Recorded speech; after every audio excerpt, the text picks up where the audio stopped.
Hello and welcome to the All 12 Signs video series for the Scorpio New Moon that's happening on the 13th of November 2023, first Scorpio New Moon that is a part of the eclipse cycle.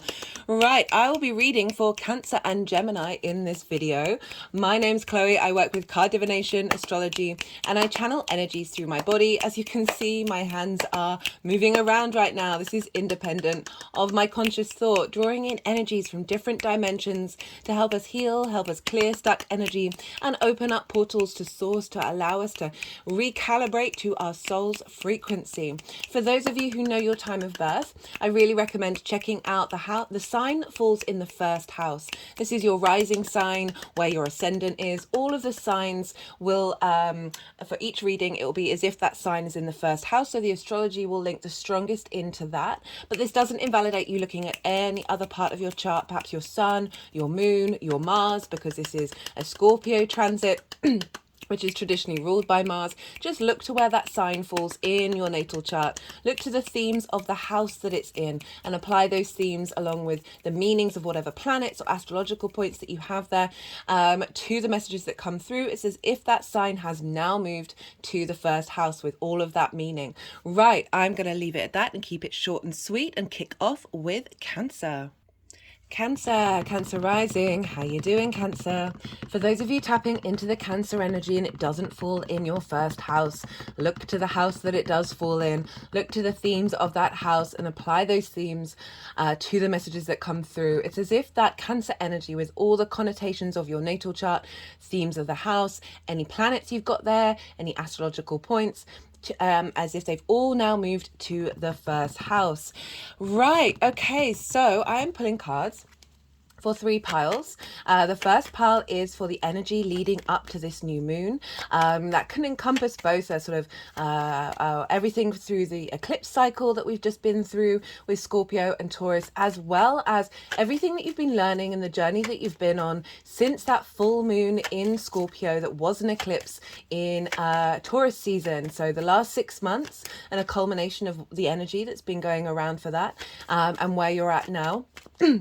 And the second pile is for the energy of the of the moon itself, right? I see lunations as portals, as times for downloads to come into our energetic field, into our vessel, that will then unfold moving forward. So it's the narrative in which all the planets are talking to each other. That blueprint, that frequency is getting downloaded. So that's the second pile of what's showing up energetically for you. And then the third pile is how all of this energy is going to manifest moving forward, regardless of whether Cancer is your rising sign.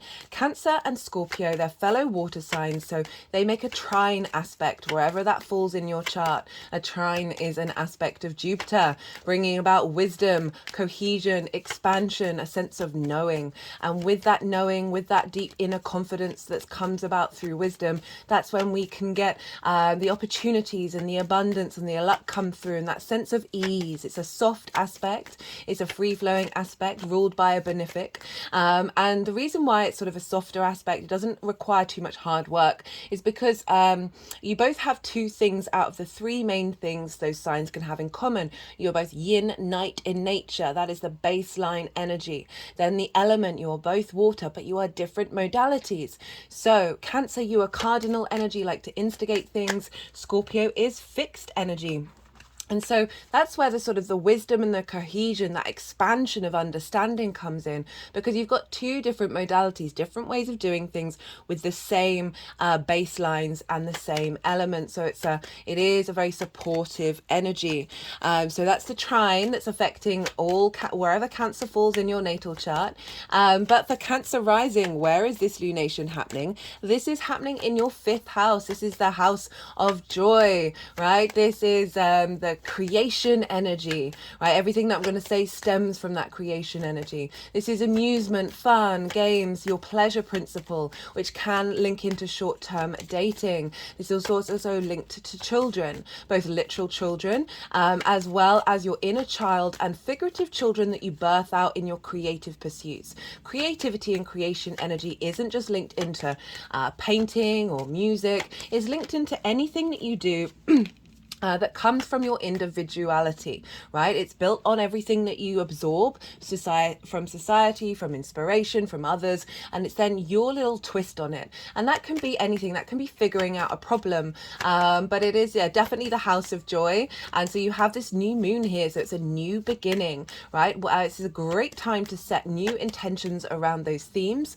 And why is that? Well, the moon is its darkest, right? This is our emotional body, our intuition. How are our needs being met and not being met? How do we nourish ourselves and those around us? And it's, as I said, it's its darkest, so it's its most receptive. And therefore it's receiving all of the light of the sun, our vision, our clarity, our purpose, our animation, the cognitive mind. So we've got more conscious energy feeding into our unconscious space, and then because that seeds get planted there, that's when we then start to unfold and start to take action over time to manifest those seeds, right? Whether you plant seeds or not, is, I always find it helps, but it's not invalidating your experience, because you're still receiving that download whether you make intentions or not. And I certainly see that in a lot of people that I know who aren't into astrology. They'll tell me about their lives and I can see it happening, like they're without them even knowing it, right? So we are affected by this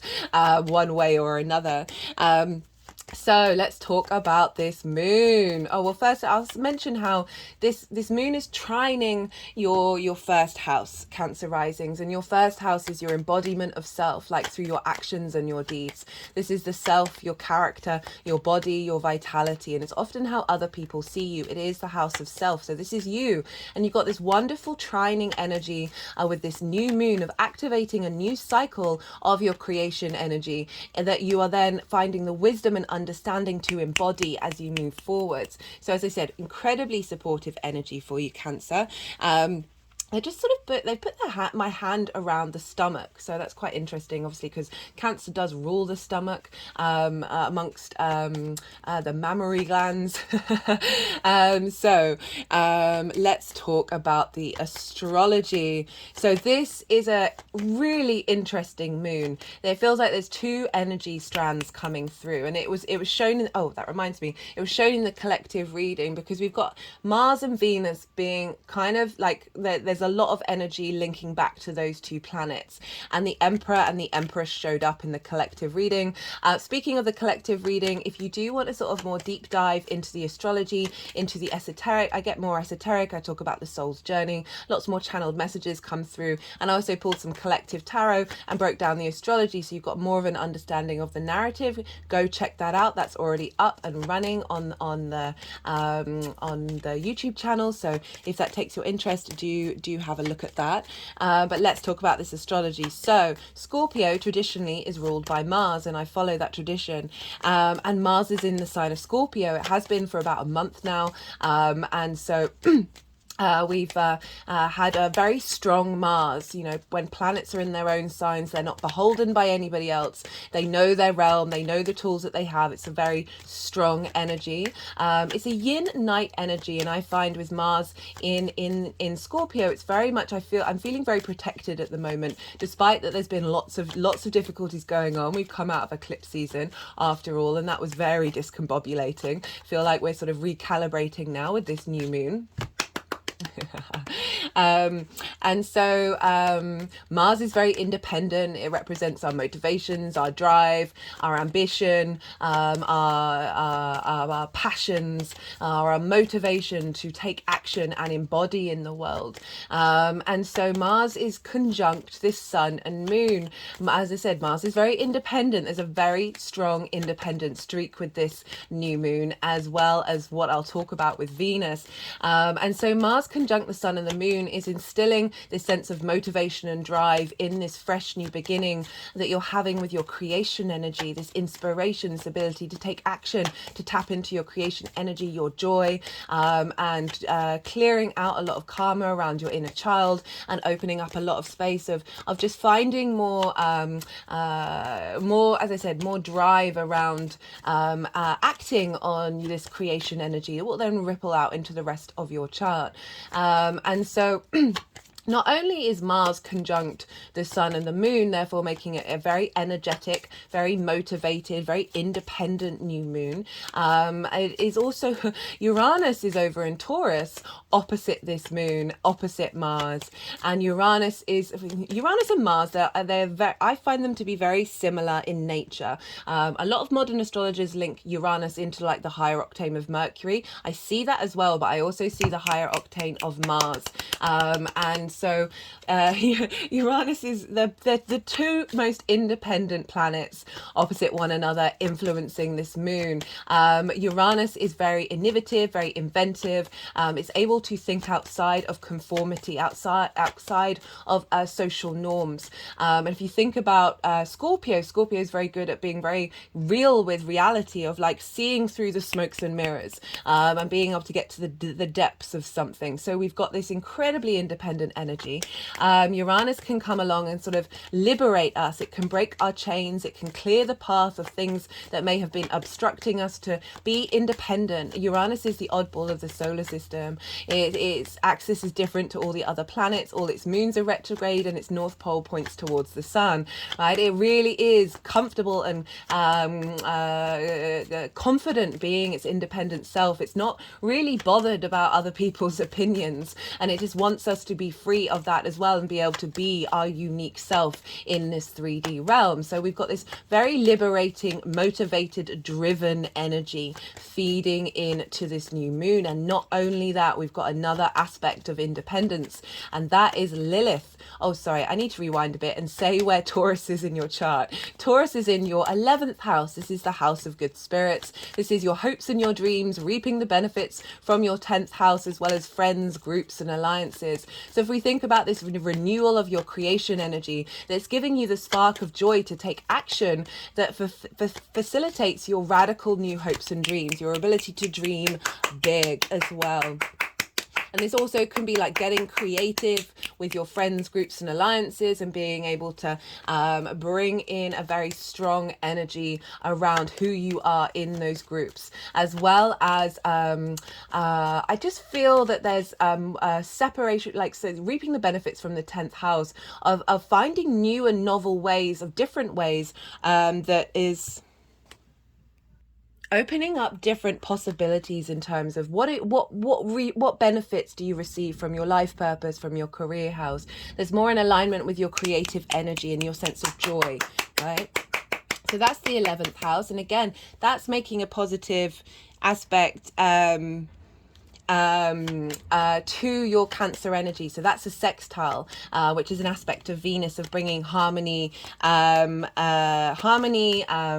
a sense of appreciation and value, and a creative energy, so with the Uranian energy to your Cancer energy. So you've got soft aspects, really providing a very creative, very inspirational, very wisdom driven, expansion driven new moon that's going to be affecting you for the next 6 months. So really, really powerful. And so I was going to talk about Lilith. So Lilith is in the sign of Leo. Lilith is again, another very independent energy. She is square Uranus and square the sun and the moon and Mars. And Lilith is all about wanting to be treated with respect, with dignity, with equality. And will, if she comes across sort of hypocrisy, that's when somebody judges somebody for doing something but does it themselves, as well as hierarchical structures that don't work. That's like telling somebody you can't do something when you're doing it yourself. She'll go and question it and say, hey, that doesn't make any sense, how do we work around it? And if she's faced with sort of any energy that blocks that and isn't willing to change, she ups and leaves, right? So very independent, but also very sort of high-minded as well, and like really seeking higher ideals for us to work with, that mean that we're not self-sacrificing ourselves over those things when they really don't make any sense. So again, this is square energy, it's manifestation energy, it's creation energy, and it's forging things in the fire. And you have Leo in your 2nd house. This is your house of your values. How do you value yourself, right?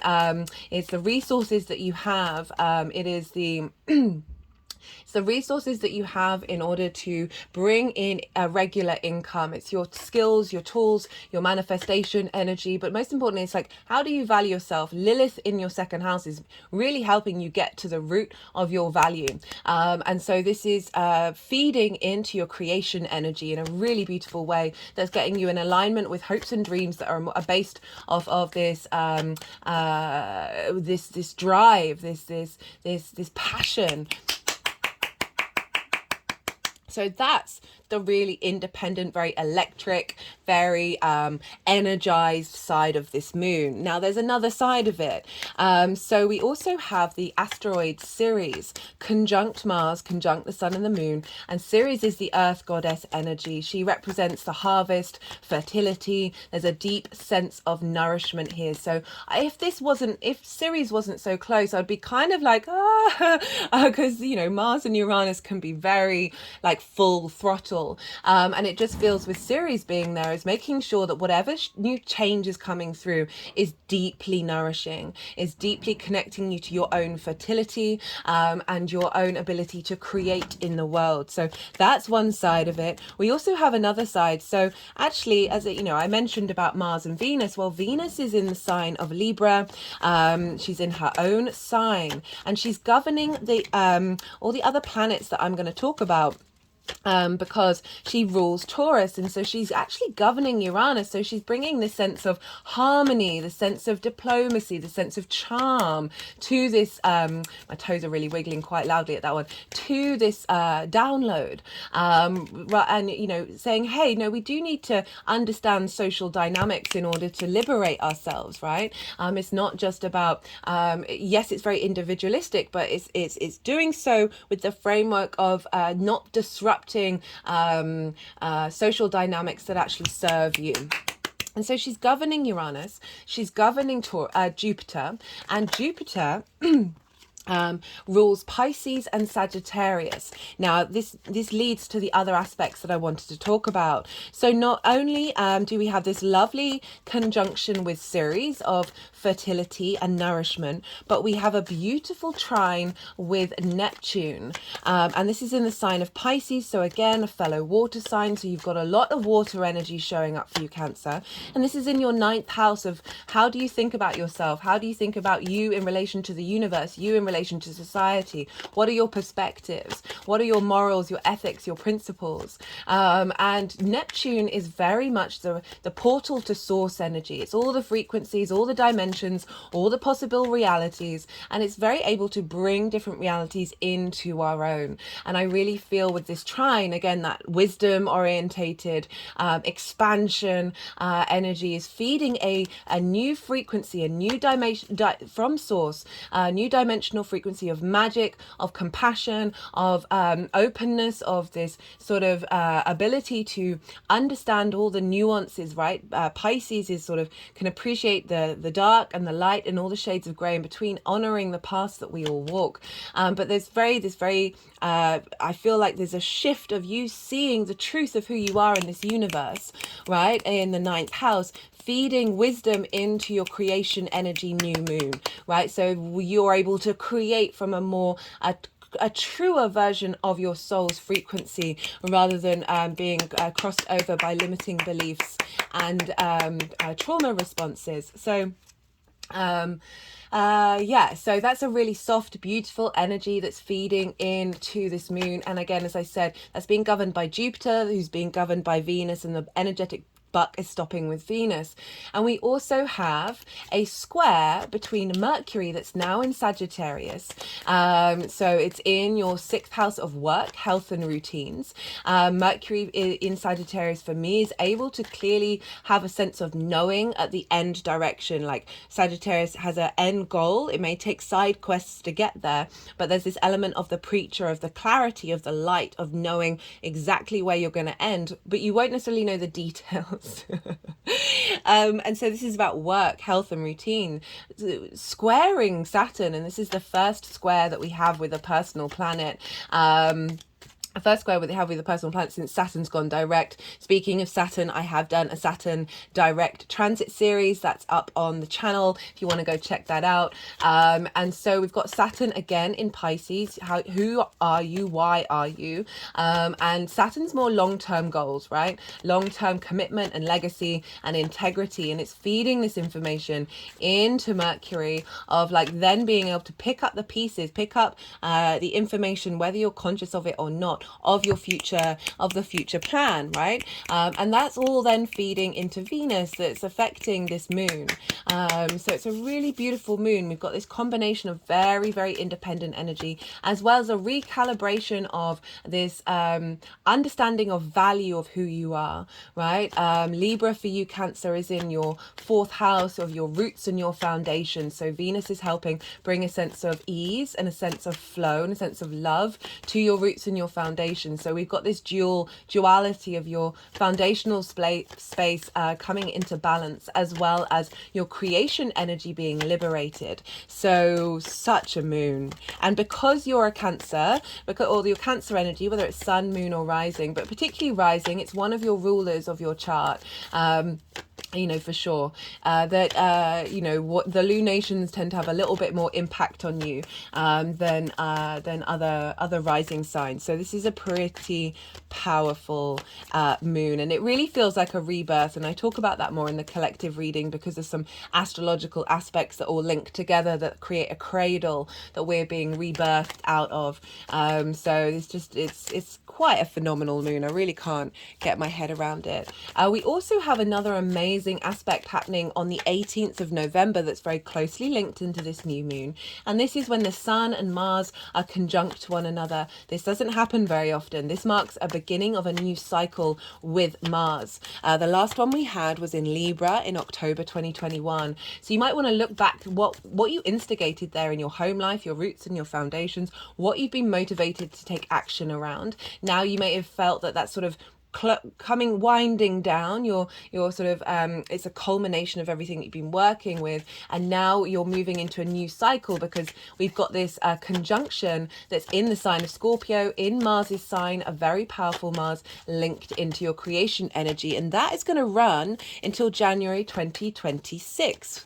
So it's a long cycle that Mars is engaging in with you. So I'm going to be pulling one card for that after I've done all the tarot, just to see what sort of themes showing up, what sort of energy showing up for that longer term transit, that you may just have more motivation and drive to tap into your joy, to figure out what motivation and drive you have, to build on that, to increase the intensity of that expansion of the inquisitiveness of Scorpio, right? Of really being able to transform that creation energy. Oh, my spine just went really straight as I mentioned that. You might want to look to where your Sun, your Moon and your Mars are in relation to this lunation, because that can bring in themes, especially the Mars part with the conjunction, because that wherever it's the same Mars as your natal chart, so you look to the houses of those and look to the themes of those, and that will bring up some like personal stuff that's more related to your individual chart rather than this collective reading. Oh, I said that rather quickly. We are just, you know, the whole vibe is breaking out of convention, but doing so in a way that brings nourishment and harmony. That's pretty much that in a nutshell, this moon, and it's pretty radical, I can't lie. And very interestingly, there's a March for Peace happening on the Saturday, which is when Mars is exactly opposite Uranus, so a couple of days before this moon. And there's a March for Peace. So it's interesting that Uranian energy that's being governed by Venus, and Venus is now in Libra, is, even though it's very independent, they're taking a march, they're going against the stance of the current political party, but they're doing so in asking for peace. So this Venus transit, I might do a Venus transit series in Libra, I'm not sure yet, but it really does feel that hopefully something may come out of that transit with the South Node. Okay, right, so I'm going to go quiet because I think I've said everything that I wanted to say. That doesn't always happen, but they haven't put the deck down, so there's still more cards that want to come out. So we've had the Yang Day action side of the reading, the stimulation, the go, go, go, the extrovert, and now we are just going to, I'm going to go quiet and let them do what they need to do. And then when they've put the deck down, I'll do some energy work because I soften my mind and go quiet and let the energies do what they need to do. They'll do some energy work, and then they'll move the cards into the 3 piles, and I'll come back round and I'll bring in the tarot. And I call you to soften your mind while I go quiet. Don't over force all that information that's just come through, and just let it all settle in your unconscious mind and see what intuitive hits come up while we're in this sort of rest side of the reading.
Okay, Cancer. So the lead up to this new moon. This card's shown up a lot. This was in the collective reading. It's shown up in a couple of the other signs as well in this position. And this is the card of grief, right? The Five of Cups. This is, this figure is looking at the Three of Cups that have spilt over. And the Three of Cups represents harmony, a sense of being with like-minded people, or a sense of abundance and a sense of flow and creativity and joy. And so this is sort of honoring the fact that you've been clearing out perhaps some energy around this. This could be linked into your creative pursuits as well as your pleasure principle, right? Romance, short-term dating, or perhaps something linked into your inner child that needs to be that inner child needs to turn around and realize that there are two cups here representing union and love, and going over the bridge to this new home where you feel safe, right? So there's an element of shifting this narrative that you've been working on in the lead up to this new moon. And we all have grief. We all feel that, there's so many situations in life that can have us just feel the pain of the loss of something, whether that's an opportunity, a person, whatever it is, a sensation, that this is coming with the Seven of Swords. I love the Seven of Swords. It gets a bit of a bad rep, but I like to point out, this is about thinking differently. This figure is carrying the Five of Swords. It's stealing the Five of Swords away. This is the story behind this figure has gone to the other army and is stealing their weapons, so war doesn't happen, right? It's about bringing peace. It's about bringing the sense of inner knowing, and just generally thinking differently about this dynamic, right? And releasing that sense of conflict, releasing that sense of grief that can come up when the battle gets fought and people are lost or whatever it is, that you've been spending time acknowledging that this emotion has come up, but trying different ways of navigating it, trying to, grief is not linear, it's cyclical, and whatever it is that's bringing this grief, it has a natural place to play in your alignment, but it's not always something we want to have held over us. And interesting, one of the few things that I wrote down in my notes for this moon, for the collective reading, was grief has the capacity to deny transmutation. Now, Scorpio is very transformative energy.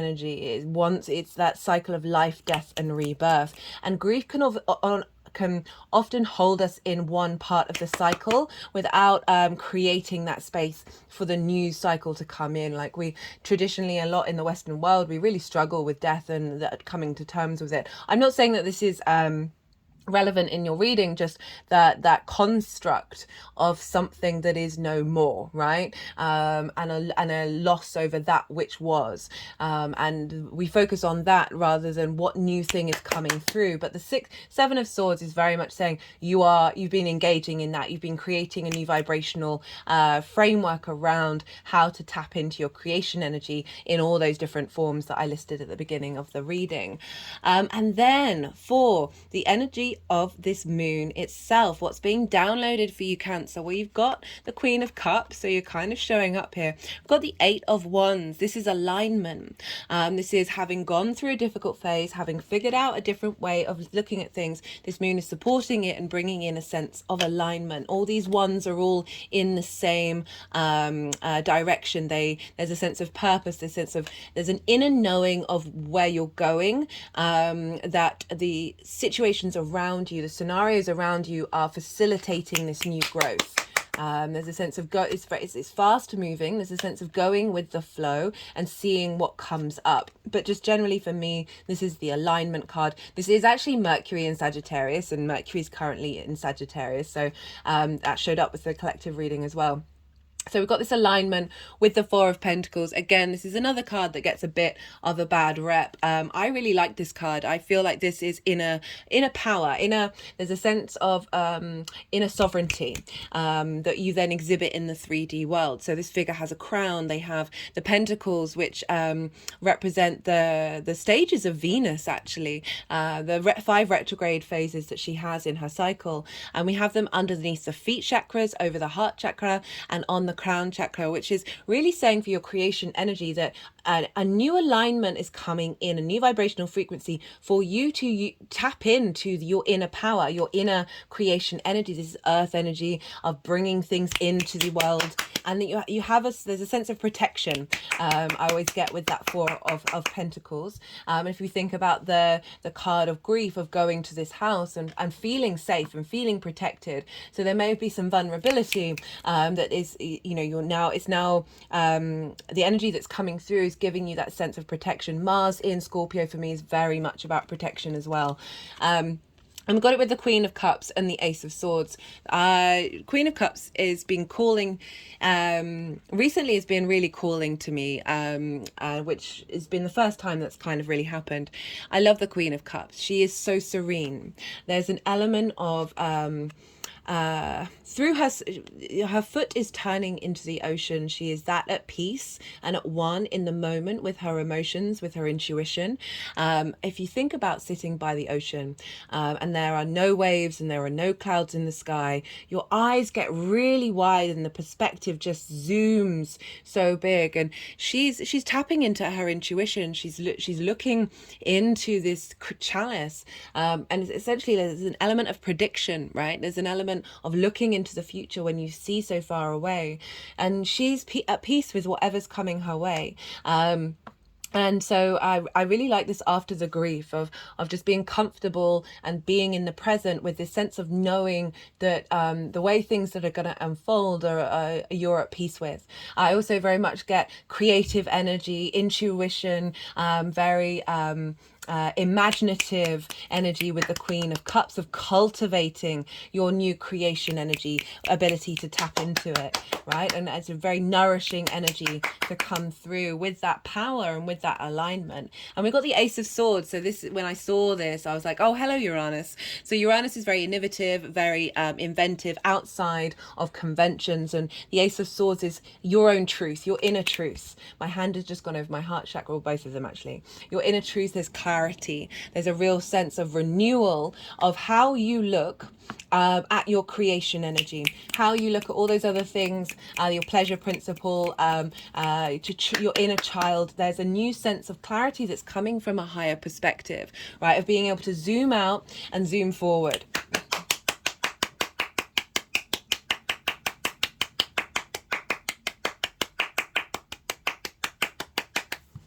And then we have for how this energy is going to manifest moving forwards. Now, I love this. I love this combination.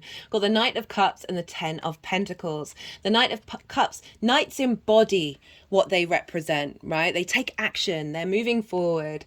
And this is, the Knight of Cups is very romantic, but I don't mean that in a sort of, as in like a romantic partner kind of way. It's being able to look at everything with like rose colored spectacles. It's like being able to find the romance in everything that we do, the sort of the beloved in everything, the joy, like the pure wonder and pleasure of creation energy.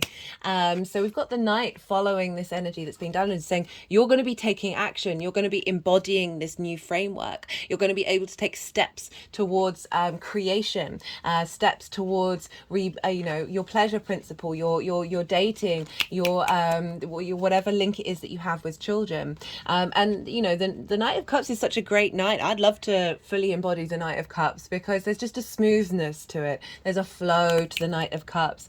You know, the horse is moving. It's not the fastest horse, it's not the slowest horse, but there is this sense of wings, of this being in flow and in momentum, and enjoying your surroundings and getting creative in your actions and your deeds. And then it's coming with the Ten of Pentacles, and this is kind of like a legacy card. This is obviously earth energy. For me, this is about bringing the mundane and the spiritual, the unseen and the seen together. We've got the nuclear family. They're in sort of plainer clothes. We have in a city, and we've got this gentleman, this elder, covered in esoteric symbols. So it's this blending and the combination of spirit energy and science, or whatever, or the 3D with the 5D. And what you're building here, your creation energies, is facilitating your long-term legacy. There's a real sense of being supported, of being able to commit and do the things that you need to do, that you want to do. You're finding joy in them. And for those of you who if it's linked more into work energy, this is sort of saying what creative pursuits are going to come out of this new moon are really going to, you know, sort of set you up. But just generally, I do feel like it's a legacy energy that is getting sort of I want to say like banged in, like sort of like really ingrained into your psyche for just for a long period, right? A long-term thing rather than a short-term thing. And I'm just thinking, because it's the 5th house and it is about dating, that there could be something about somebody coming into your life that represents commitment. And so I'm always a bit wary of doing a bit of love readings, but because we're doing in the 5th house, right, I'm going to pull a card that sort of sums up what's going on with that Sun, Mars, Cazimi that's happening, that conjunction that's happening in your 5th house of your creation energy, that's sort of representing the next couple of years of your motivation and drive with this Mars cycle. Let's see what card wants to come out for Cancer, sort of the energy or what to focus on for this particular Mars cycle. No, that's half the deck. We only want one card. Just one card, please.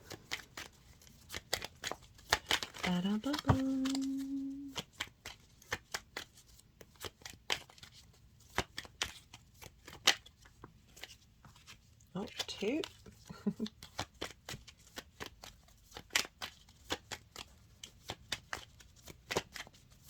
I'm just looking at the cards and I really like the fact that we got the 7 of Swords and then the Ace of Swords, because it's kind of saying what the journey that you've been going on to sort of navigate a different way of thinking about these things is being renewed and restored, as in like you're not falling back into that old pattern. Obviously grief, as I said, it's linear. It's not linear, it's cyclical, but we may fall back into those spaces, but it doesn't, I just feel like it's not going to have the same hold over you. Okay, the card that we got for the Mars cycle that's activating your creation energy, we've got the Magician, we've got the Mercury card. This is knowing you have all the resources that you need in order to manifest and create in the world. Such a great card to show up for that more longer term cycle that we're having with Mars that's activating your 5th house. Right, let's get some clarifiers. Let's see what wants to come through.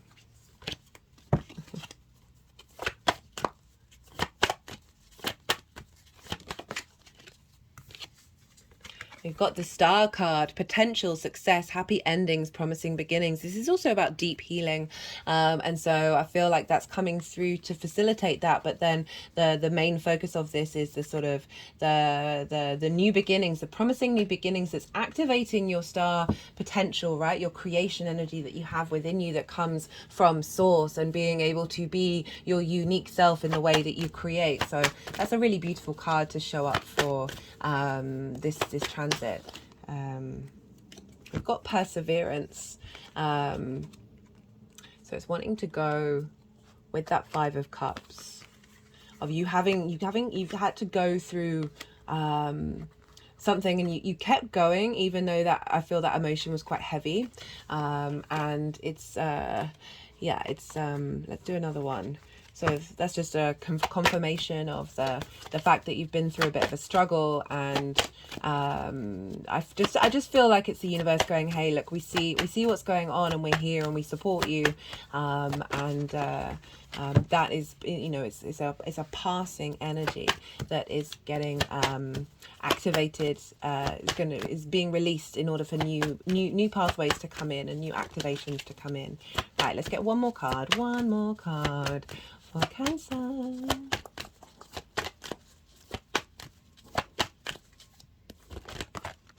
That's 2. Just saw karmic completion. What was the other one? And spiritual career. That's anything. That's putting meaning into any part of your career, putting your creation energy into your career. But I'm going to put that one back because I don't. Yeah, I wanted 1, not 2. Just the 1, please, guys.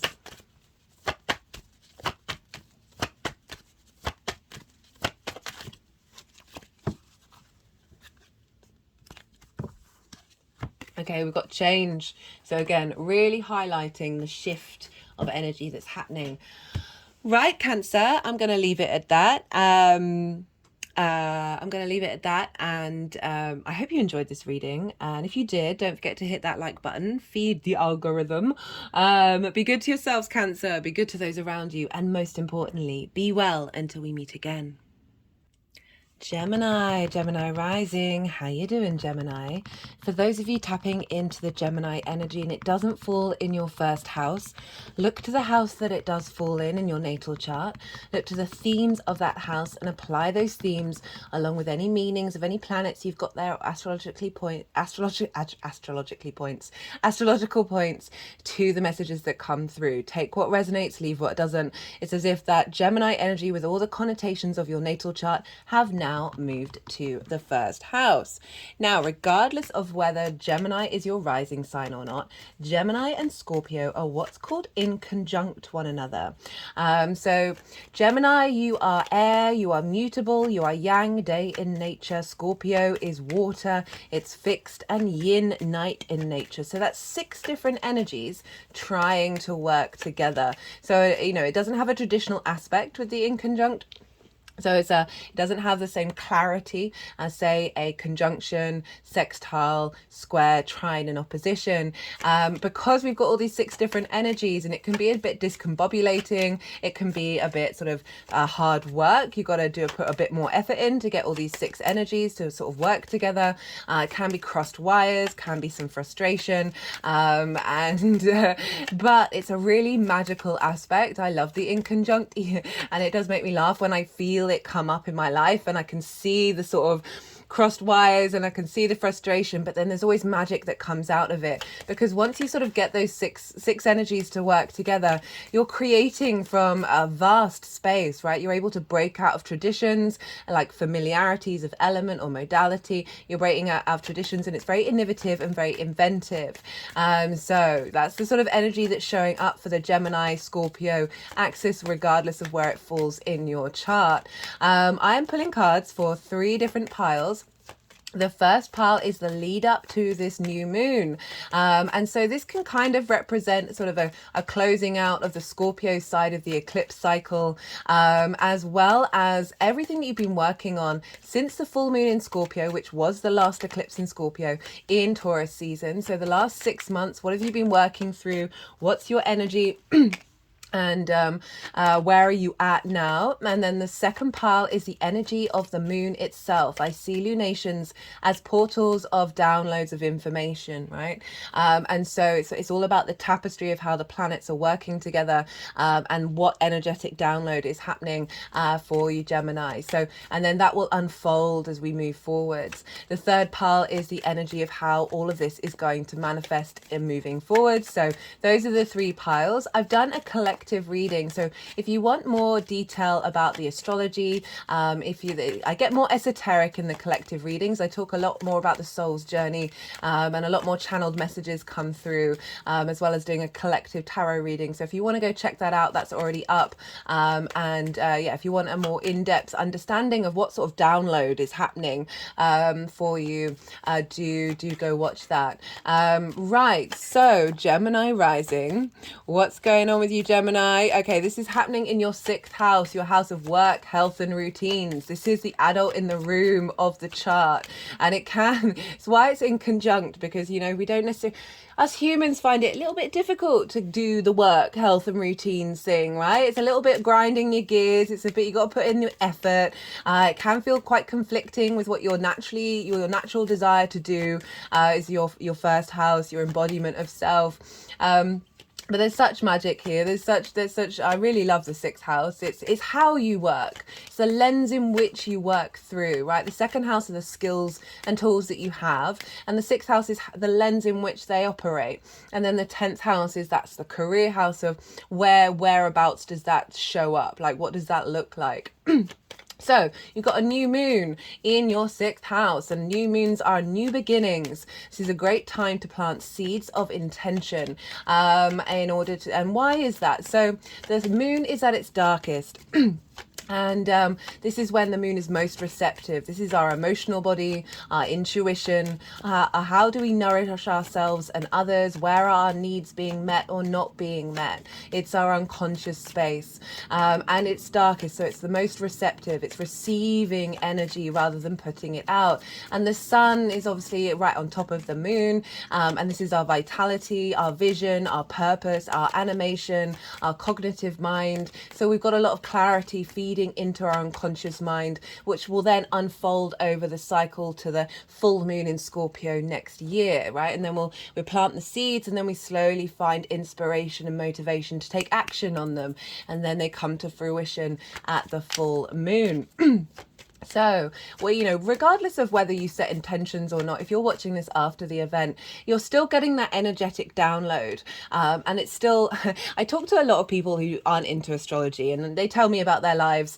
And, you know, often the ones that I know their chart, I can see the astrology unfold. So it's happening whether you know it or not. It just does give a little bit more purpose, a little bit more direction when you set intentions. I always call on my higher self to sort of acknowledge that my higher self knows truly what I want. Source energy knows truly what I want, rather than getting in the way with doubt and fear and all of that sort of thing. It's sort of I tend to leave my manifestation quite wide open and just surrender. And so so this is a new moon, a fresh new start in the way that you work, in the way that you tackle your routines, in the way that you look after your physical health.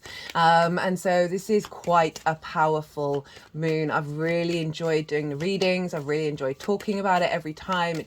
It feels it feels quite electric and yet nourishing at the same time. And I'll explain why. So the sun and the moon, they're at 20 degrees and 43 minutes of Scorpio. And Mars is there. And Mars is the traditional ruler of Scorpio. It's been in Scorpio, it will have been in Scorpio at the time of the moon for about a month. And so it's a very strong Mars, because when planets are in the signs that they rule, they aren't beholden to any other planet. And so they're very independent, they're very straight, they know the tools that they have in their own realm. Imagine like going home, you know where everything is, you're just more in flow, you're not having to overthink, your natural instincts come out. So Mars is there, and Mars, as I said, Mars rules Scorpio. I've definitely found that Mars is in a yin night sign, so it's more receptive, it's more on the defensive it's more on the internal rather than the external, which is the yang energy, where it's the day energy, where we go out and do things. Yin energy is more in that receptive, cultivating strategy, and a nourishment of your Scorpio energy. Mars there, I felt very protected with Mars being there. It feels like we're just finding the motivation and drive to tend to the land, right, and build up the defenses. And I don't really mean in preparation for attack, but certainly like making sure everything's working and making everything sure, everything's strong, in order so it can survive, so it can thrive. And so that's what the general energy that I've been getting with Mars being in this sign, in its own land. Mars is very independent. It's our motivation, our drive, our ambition, our passions, the momentum that we have. It creates friction in order to create in the world. And so we have this very independent, strong Mars conjunct the moon within 2 degrees of this new moon.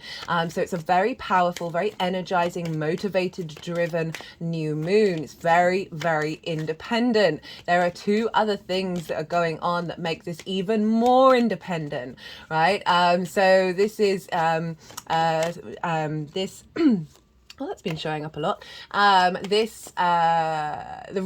Uranus is over in Taurus, and Uranus is like so modern astrology, they tend to associate Uranus with a higher octane of Mercury. I see that very clearly, but I also see it being a high octane level of Mars as well. They're both incredibly independent.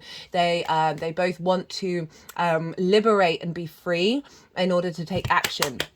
Right, Uranus is very it's kind of like the genius in the room.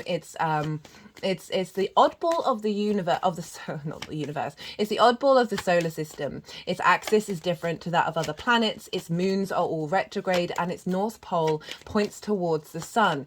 Uranus is very comfortable and confident being its unique self. It's not bothered if any of the other planets are talking about it because it's different. It's just doing its thing, and it really wants you to embody that too. And it's different from the norm, right? So Uranus helps us break out of our comfort zones, makes us think beyond convention, helps create new cycles. As I said, very innovative, very genius-like energy.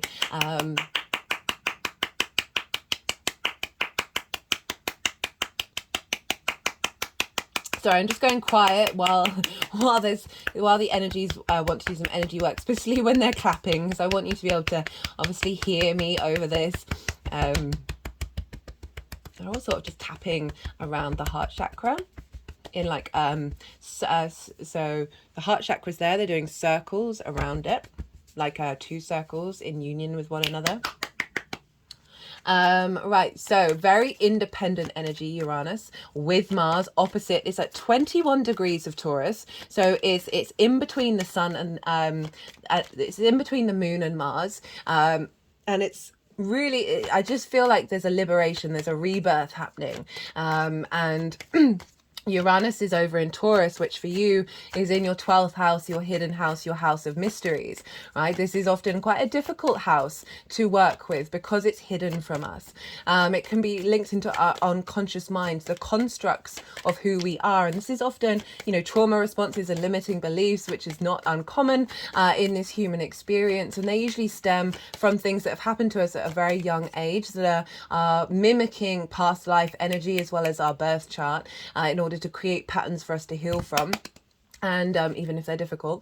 And but underneath all of that is your soul's energy, right? Your soul's magic. It's a very magical house.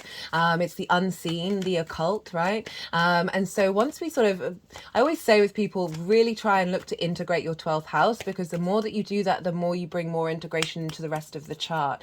And it can just feel slightly out of reach. This energy can feel very personal to you, but not integrated, or even like really far away from you. And there can be loss, grief, anxiety, depression show up in the 12th house, and Uranus is helping go through that. It's been there for a while, of helping liberate your unconscious mind. It's still got a way to go, and help you reconnect to your pleasure principle, and connect to the magic of the physical world that it's activating. So we've got this liberation energy in your unconscious mind that's helping clear blocks of your motivation and drive around the way that you work, the way that you put in routines, and the way that you take care of your health. So really helping you think outside of your normal ways of doing things and bring in a new innovative and inventive way of finding that motivation and drive, that martial energy. Not only that, but we have Lilith over in Leo, so another fixed sign, squaring Uranus. She's at 21 degrees of Leo, squaring Uranus, squaring the sun, moon, and Mars, and she's incredibly independent, right? The sort of essence of Lilith for me is the desire for equality, dignity, respect, equality. Did I say equality? And if that's not showing up, she'll come along and have a conversation with that energy that's blocking it, and wanting to release any hypocrisy. That's when you sort of judge other people for doing a certain thing when you do it yourself, or hierarchical structures that tell people not to do things that they then do themselves. So Lilith will come along and try and shake up those structures, and have a decent conversation and try and really do it with a sense of respect for that situation or that person. And if you're left with like a wall being put up of like, no, this is just how it is, Lilith will pack her bags and go and live her independent life outside of your conformity, like your unnecessary, ridiculous structures. So we have these 3 incredibly independent energies making this what's called a T-square. So it's 2 squares in an opposition. So this squares are bringing manifestation energy into this opposition that's then feeding into this new moon. So very, very independent. If I left it at that, if there was nothing else going on in the skies, I'd be like, this moon is gonna kick off a storm. Very energized, very electric, very independent, right? And that could ruffle, if it was just that, could ruffle a lot of feathers, could disrupt your life quite intensely. However, there's a softer side to what's going on with this moon. This moon is being ruled by Mars, but a lot of the other planets are being governed by Venus. So Venus is over in Libra, and she's in her own sign, so she's not beholden to anybody. Mars isn't beholden to anybody, so they're quite independent and they know what they're doing. And Venus governs Taurus, so what's going on with Uranus is being impacted by what's going on with Venus, and she's in her own sign, bringing diplomacy, bringing a sense of balance and harmony, and social equality to the table. And not only is she affecting Uranus, but Jupiter's in Taurus as well, and Jupiter rules Pisces and Sagittarius. And this brings me to, so therefore Venus is like the top trump of these other signs. And so that brings me to some other aspects that are really just feel like they're adding on a different energy a lot on top of this liberation rebirth that we're going through with this new moon. Now Neptune is in Pisces, and is making a beautiful trine to the moon, to Mars, to the sun, obviously. And Neptune is in Pisces, which for you, Gemini, is in your, sorry, my brain has just gone completely blank. 10th house. I honestly had to pause. I don't know what's happened to my brain. Fellow mutable sign in your 10th house. And this is your life purpose, your career, your reputation, how other people see you. Neptune's obviously been there for a while. And for me, Neptune is linking like a direct portal to source energy. It's all the frequencies, all the dimensions, all the possible realities all at once. It's very magical. It's very mystical. It's very idealistic. And it's Neptune's very good at bringing different realities into your own reality. So what this feels like, it's a trine. Trines are an aspect of Jupiter, providing wisdom and support, expansion, cohesion, a sense of knowing, right? With that wisdom, we get more flow, we get a sense of opportunities and luck and abundance come our way. There's a sense of flow here with Neptune, providing a new energetic download in relation to your life purpose and your career into this new moon. So it's providing a new narrative from source energy that's clearing away sort of the heavier energy around Scorpio, which can be like grief, pain, hurt, rage,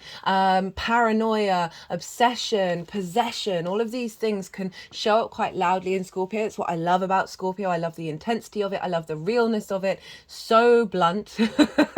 But Neptune's now softening that energy with Pisces, which is more the sort of the unconditional love of all paths lead to the same ocean, right? There's a very magical, very fluky energy with Pisces, and it's linked into your career house. So you're getting a new narrative of your purpose that's more in alignment with source. Therefore, you're with your soul's frequency that's feeding into this new moon, that's activating a new vibrational frequency in the way that you tackle your work, the way that you look to your routines and your health, but adding in a hint of magic, adding in multiple different various possibilities of how to engage in that higher vibrational frequency. So that's a really beautiful, again, a soft aspect that's influencing this moon.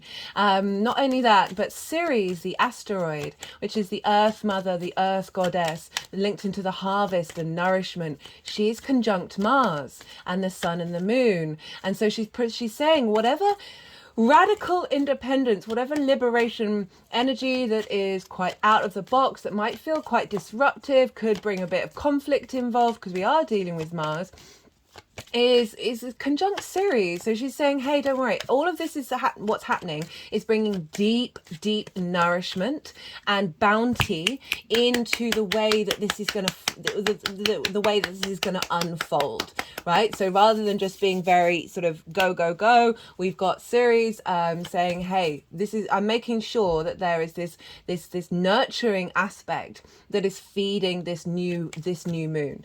So I really like that as well. and that's in near exact trine with Neptune. So they're working together in that trine very, very tightly.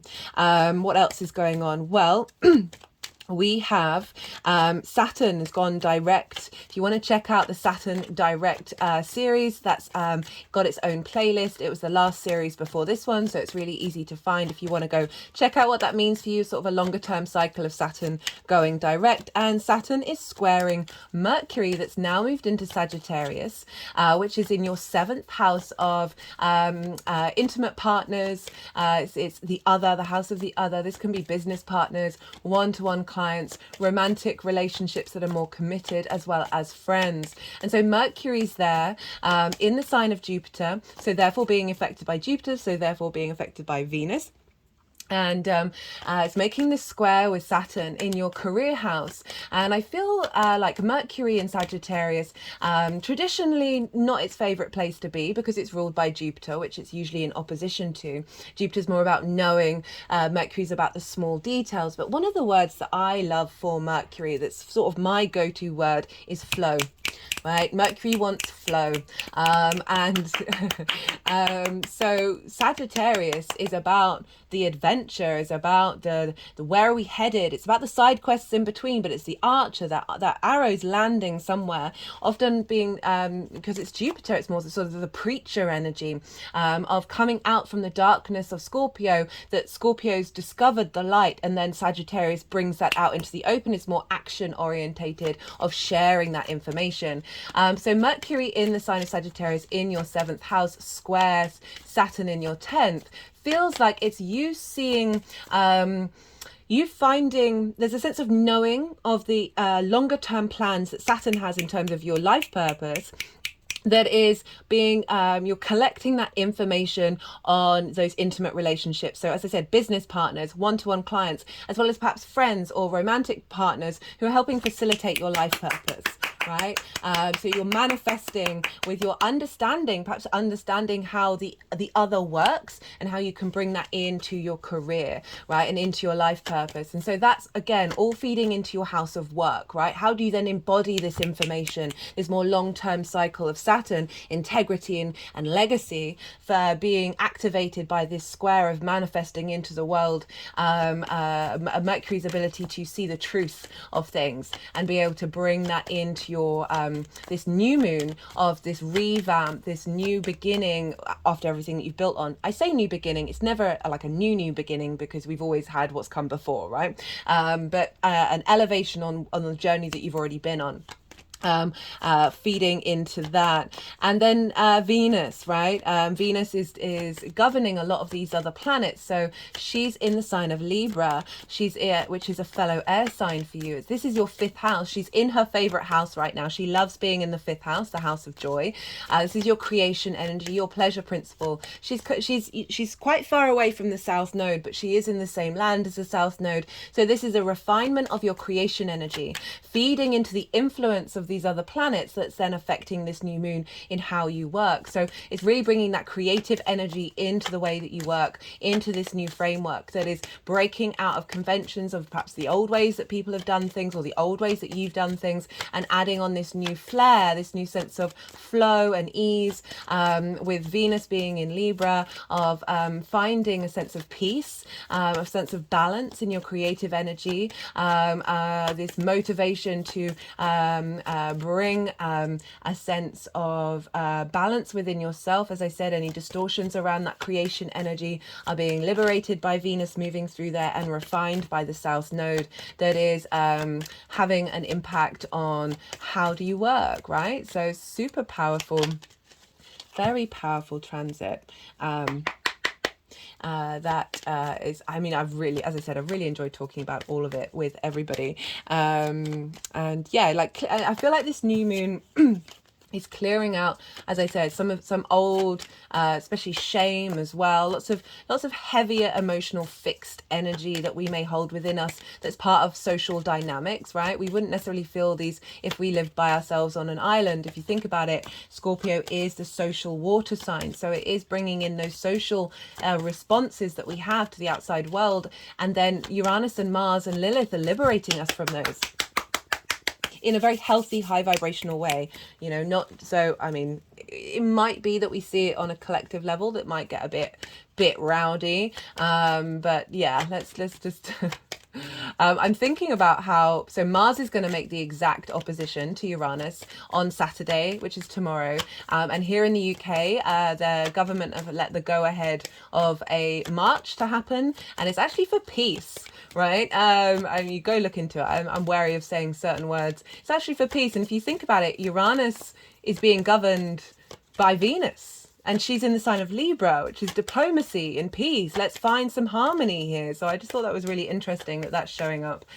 So we do have this two-pronged effect of Mars and Venus having an influence on this moon. They're both probably about 50-50. And very interestingly, the Emperor and the Empress showed up in the collective reading. Not only that, but on the 18th of November, the dates will be in the description box, Mars and the Sun are going to conjoin one another. This is called a Cazimi. And this doesn't happen very often with Mars. The last time this happened was in October 2021 in the sign of Libra. And that activated a new Mars cycle. So our motivations and drives and passions would have been linked into that house, Libra, that creation energy, the house of joy. And now it's shifting. On the 18th of November, it's going to be in Scorpio with Mars in its own sign, conjunct the Sun. So this is going to be activating a new Mars cycle that will last until January 2026. So you're going to have a real focus on your work over the next couple of years and how you work and how you bring in routines and how you take care of your health. So this is I'm going to be pulling a card for that after I've read your tarot, to see what the general vibe is that. And I really like how this is happening just after our new moon. So it's not quite at the inception. We have the inception, the seeds being planted, and then we get this big boost of fertilizer come in with the Sun, our vision and purpose and clarity, giving a new framework to Mars, a new sense of purpose to Mars for the next couple of years. So that's going to be really interesting to see how all of that plays out. And as I said, I'm pulling a card for that. What did I want to say? So you might want to look to where your Sun and your Moon are in your natal chart for the themes of this new moon, because they're both being activated. So look to the houses that they're in and the themes of those houses, as well as your Mars, because that will be activated. The themes of wherever your Mars is in your natal chart will get activated for that new Mars cycle as well. So that will just add a little personal level to this general reading. Right, that's kind of everything that I wanted to say in the astrology roundup.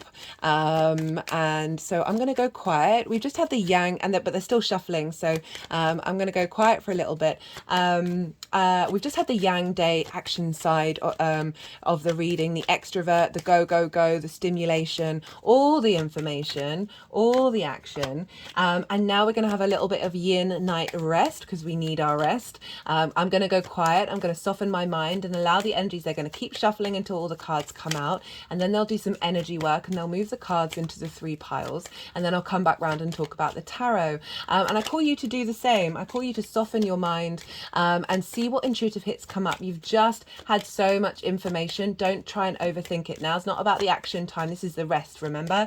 This is the cultivation. This is the nourishment of everything that you've just received.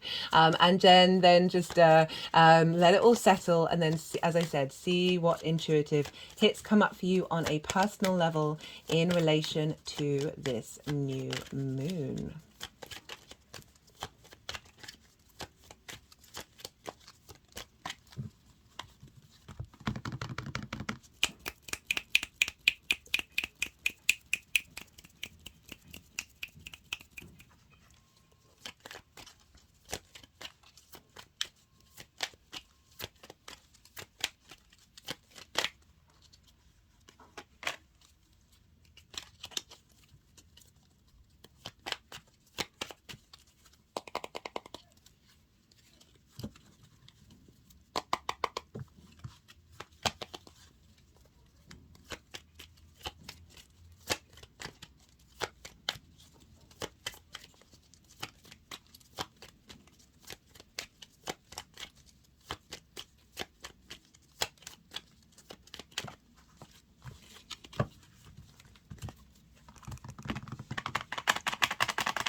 Well, Gemini, so this is the lead up to the moon itself, as I said, either like sort of tying up loose ends around the Scorpio eclipse cycle, as well as from that full moon in Scorpio that we had in Taurus season. And we've got the star card crossed like this with the Six of Swords over the top of it, crowning it. Now, when I saw it wanted to go like this, I was like, not just trying to recalibrate to your star potential, right? In the way that you work. Like it's you've been putting in the work to sort of really embody this unique individual. This she is unclothed, she is as close to her unique self as she possibly can be, and I feel like that's a really healthy thing to try and achieve in the way that you work, where you're not being governed by other people's ideas and not questioning them. It's like seeing whether you want to integrate them and then finding your own unique way of being. My hand has just gone over my heart chakra, and this is about deep healing, really deep healing. So for some of you, that could be navigating certain wounds you may have around the way that you work, or your physical body, or your routines, of not quite getting them into the flow that really suit you, right? And because this is Aquarius energy, it's very independent, but there is also about hopes and dreams as well. So it can bring in all of those aspects into you sort of figuring out what the next step is, right? Working through potential some difficulties that you may have been working on, of not necessarily being your work being appreciated, or not quite getting that routine going, or not quite really being able to look after your health in a way that suits you as an individual, right? Rather than doing what everybody else is doing. It's about tailoring these things to your own experience, which is then bringing in the uniqueness. And we've got it crossed with the Six of Swords. This is very protected energy. Sixes are very protected. This actually showed up loads in the Saturn Direct video, which makes me think about the fact that you've got Saturn in your 10th house of your career, and how that what's been going on in the 6th house is obviously influencing that. So this is about leaving choppy waters. You're being guided to this new land, and you see there are no waves. It's calm, there's an ease to it, but you're having to leave a particularly rocky time. You haven't been able to take everything that you want with you. You're just taking with you the things that are tried and tested that will work in any new landscape. So this is really saying, this is acknowledgement of figuring this out and working through this, and you've embarked on a journey into more calmer waters where you know yourself very well, and you're able to operate from that place of confidence and independence, that actually brings you more peace, because you're working with your own integrity in the way that you do things. So you're not worrying about what other people think, worrying about what's going on, because you know you've done your best.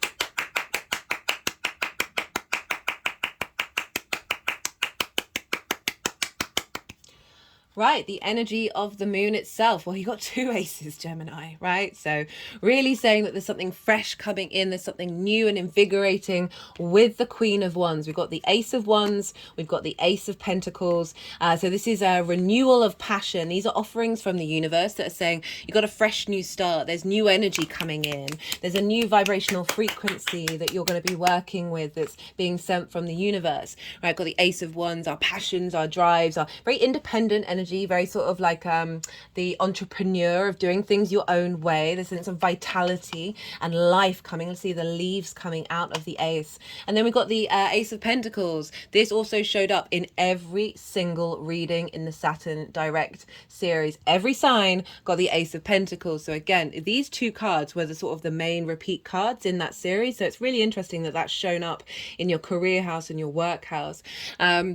That the Ace of Pentacles for me is like new earth, and I use that because it's an easily accessible phrase that most people have an idea about, right? So this is about the abundance of the 3D realm, matched with the higher perspective. You see the mountains of the 5D. This is a renewal in the earthly plane. This can be a sort of a reinvigoration in the earthly plane in terms of money as well, and work. What kind of work are you getting in, as well as your physical body, your physical health, and being able to put into practice the things that you want to. And it's being crowned by the Queen of Wands. So this is a deep sense sense of nourishment and commitment, and building of your ability to work like that. This is sort of very Leo energy. There's lions up here. She's very lucky, and there's joy here as well with the sunflower, but it's fixed energy, and so it's this constant ability to keep going and nourish yourself in your desire to embody the way that you work, right? This very passionate, very creative, very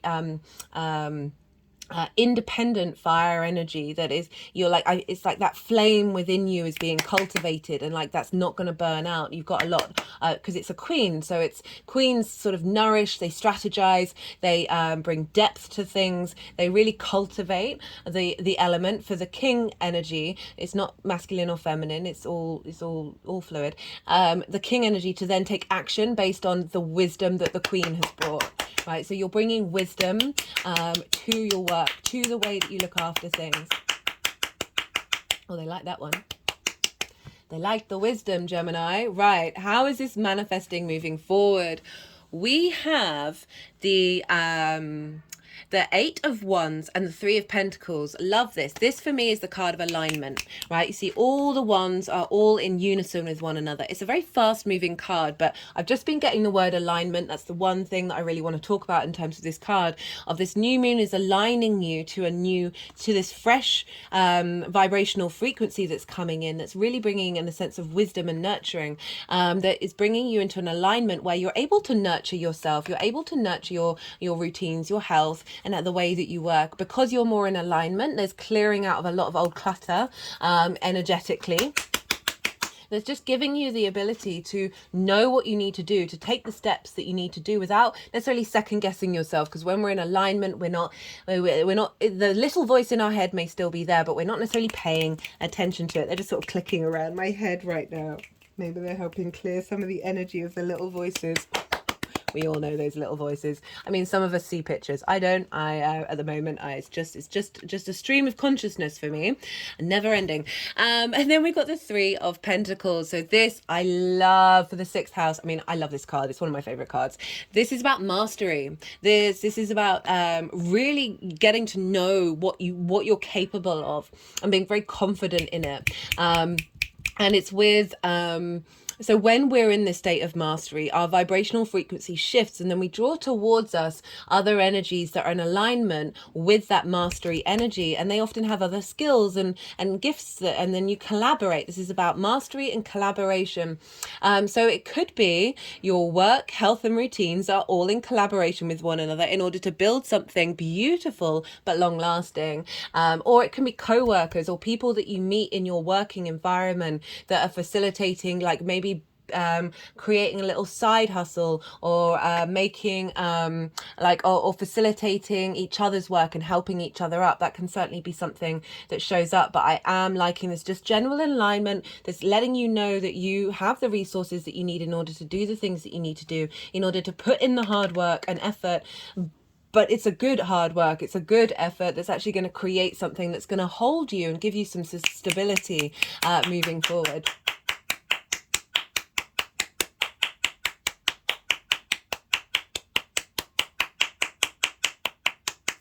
Fab stuff, Gemini. Right, I'm going to pull a card for the Mars Sun Cazimi, one card for Gemini, sort of get a general flavour of what's showing up for this future Mars cycle that's going to be going on until January 2026. Let's see what energy is showing up, maybe sort of a clue of what to need to focus on, or the kind of energy it's going to manifest into. Let's see what the cards are saying for Gemini in relation to this Mars Sun Cazimi in Scorpio on the 18th. Oh, hello. Got the Hierophant. Okay, so this is Taurus energy. This is where Uranus is and Jupiter is, right? There's wisdom here. But if we just think about the meaning behind the Hierophant with your sixth house of work, health and routines, how do you embody your work? The Hierophant is often linked into sort of book religion, but if we scrap that and think about the principles behind that, of the learning, of the studying, of the embodiment, of the exploration of whatever God, source, what science this could be, like it's just, this is a point of authority, right? that through that journey of becoming your own guru, embodying these teachings in for yourself, and then being able to express it in an individual way, however that shows up for you in your work, because this figure is talking to other people. There's a sense of society here, of you sharing what you're learning, sharing your wisdom, sharing your commitment. This is also about commitment as well, so with Mars being there, of the motivation and drive to commit to these areas of your life, but the wisdom that's coming through, that's then going to be able to, you're going to be able to share it in your embodiment of your work, right? You're pouring wisdom into the way that you work. Love that. Really love that. Again, Taurus, if we think about the unconscious mind where Jupiter is there, a clearing out, perhaps bringing some of that magic into the way that you work, and facilitating a new framework outside of convention, that is going to help bring in a new way of doing things that's based entirely on your uniqueness of your star energy. Love it. Right, okay, let's get some clarifiers for Gemini and this Scorpio new moon. What's showing up for Gemini? Any clarifiers, any missed messages for Gemini? This is the First Light Tarot. This is major arcana, keyword cards, question cards, and statement cards. Got the future. Okay, so like really highlighting that you're going to get to a point. It's highlighting this mastery as well. Like the Hierophant is a master of what they know, to the point where they're able to share it and share. You see there are keys at the bottom. It's sort of like you're sharing the keys to locked doors, to secrets, to parts of life that other people might not be aware of, right? Because, you know, we're all sharing, we're all learning, we all have our own innate wisdom. But I really like this. And also, you know, it is about, you know, it can be an element of study that you're going to put into practice, that's going to facilitate this growth of mastery in your ability to work. Right, let's get one more card, because that just said future, you know, and it's like we already knew that. One more card.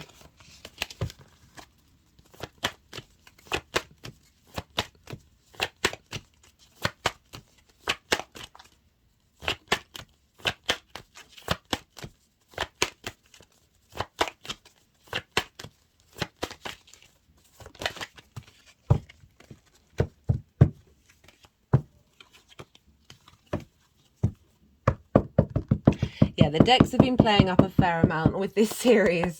I don't really know why, but they're quite energetic, and the energies have wanted to do a lot more energy work, and been, you know, sometimes I'm able to sort of hold back on it, just because I'm aware that, you know, people have a lot of very little time, and as much as I know that the energy works are like creating energetic grid work and helping download the information even clearer into your mind, that I'm super aware of. Sorry, I just cut the deck and got the Empress. I'm just super aware of people's time. Anyway, right, okay, so we've got the Empress: development, growth, abundance, productivity. Bring it on, Gemini, bring it on. Venus is coming to help you out, to help you feel good in the 3D world while you're doing this. Don't burn yourself out, Gemini. Ground yourself. I always recommend breath work and feet on the ground to help just sort of tether you for a flash second before you're off and running off again, running around again. Right, final card for Gemini. This is from the numerology deck. Let's see what final message they have for Gemini in relation to this Scorpio new moon.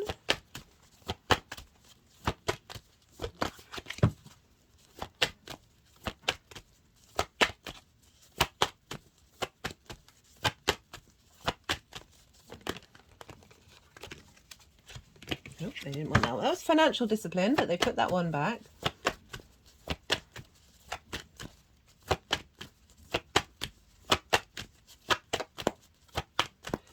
Final card for Gemini.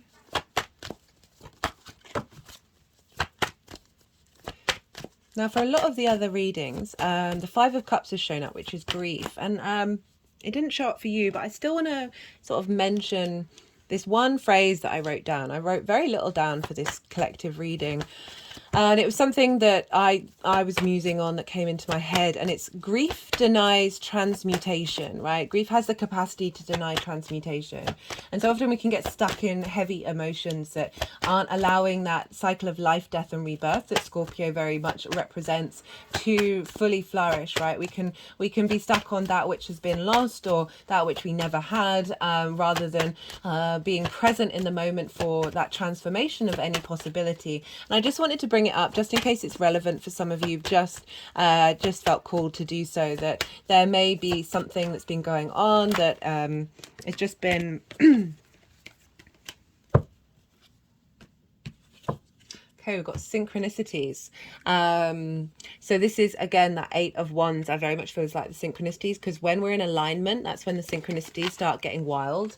So I feel that watch for the synchronicities, but also you know, with all of these other cards in the future, it's saying that they're gonna be a magnifold of the synchronicities to let you know that you're supported and what you're doing, you're on the right path, as well as sort of let you know that you are a magician, Gemini. Your Mercury is the magician card. You have all the resources around you in order to create the truth of how you embody your work, right? Rather than